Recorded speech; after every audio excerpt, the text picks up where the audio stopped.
వెల్లడించిన వ్యక్తుల పేర్లు బయటపెట్టాలని డిమాండ్ చేశారు వైసీపీ నేత పెద్దిరెడ్డి రామచంద్రారెడ్డి.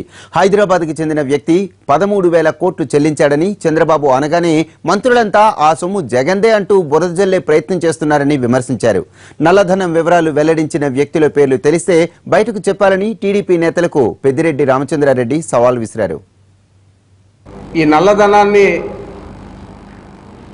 ఎవరైతే డిక్లేర్ చేసినారో ఆ ప్రకటించిన వ్యక్తుల పేర్లు అన్నీ కూడా ఇవ్వండి అని చెప్పి ఈ రాష్ట్రంలోనే కాదు భారతదేశంలో ఏ ప్రముఖ రాజకీయ నాయకుడైనా కానీ ప్రధానమంత్రిని ఒక లేఖ ద్వారా కోరడం జరిగిందా ఒక జగన్మోహన్ రెడ్డి గారు తప్ప అని నేను అడుగుతా ఉన్నాను. ఆయన చంద్రబాబు నాయుడు చెప్తాడు ఒకే వ్యక్తి ఒక రాజకీయ నాయకుడు 10,000 కోట్లు డిక్లేర్ చేసినాడని చెప్పి, దానికి ఊతం పలికే విధంగా యనమల రామకృష్ణుడు, మరి దేవినేని ఉమామహేశ్వరరావు గారు, అదేవిధంగా పల్లె రఘునాథ్ రెడ్డి గారు, ఈ విధంగా మంత్రులందరూ కూడా జగన్మోహన్ రెడ్డి గారిదే ఆ డబ్బులు అని చెప్పి చెప్పడం జరిగేది.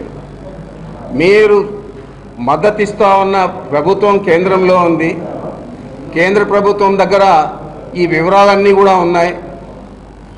మరి చంద్రబాబు నాయుడు ఎందుకు గాను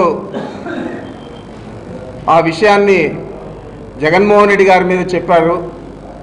చెప్పిన తర్వాత నిజంగానే కేంద్ర ప్రభుత్వం ఆయనకు తెలియజేసిందా ఈ విషయాన్ని?